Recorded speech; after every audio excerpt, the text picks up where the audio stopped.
উত্তরের একটি বড় সাফল্য নিয়ে আমরা প্রেস রিলিজের আয়োজন করেছি। তো আমি বিস্তারিত এখন বলছি।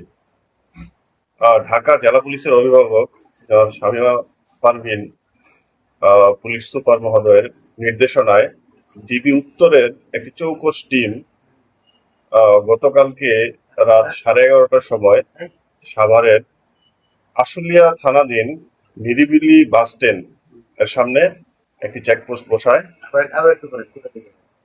সাভারের নিরিবিলি বাস স্ট্যান্ড, নিরিবিলি একটা হোটেল আছে, হোটেলের সামনে এটা হচ্ছে আপনার স্মৃতিসৌধি থেকে ধামরাইয়ের যে রোডটা আছে এই রোডে গোপন সংবাদের ভিত্তিতে আমাদের একটা চেকপোস্ট বসানো হয়। আমরা পরবর্তীতে আমাদের গোয়েন্দা তথ্য এবং তথ্য প্রযুক্তির মাধ্যমে আমরা আমাদের টার্গেটকে পেয়ে সিগন্যাল দিলে তারপরে আমাদের একটা প্রাইভেট কার আমরা পাই। প্রাইভেট কারটি চেক করার পরে আমরা প্রাইভেট কারে 42 কেজি গাঁজা পাই এবং 2জন ম্যান পাই।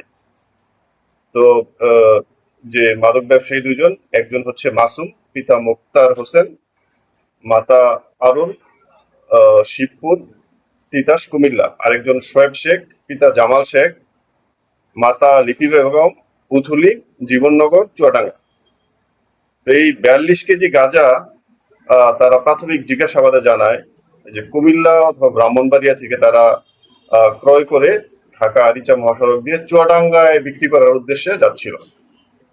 তো তাদের নিকট থেকে সর্বমোট 42 কেজি গাঁজা পাওয়া যায়, যেটার অবৈধ আনুমানিক বাজার মূল্য 12,60,000 টাকা, এবং একটি সাদা রঙের প্রাইভেট কার যার নাম্বার ঢাকা মেট্রো গ 25 সিরিয়ালের 5498 এটা জব্দ করা হয়।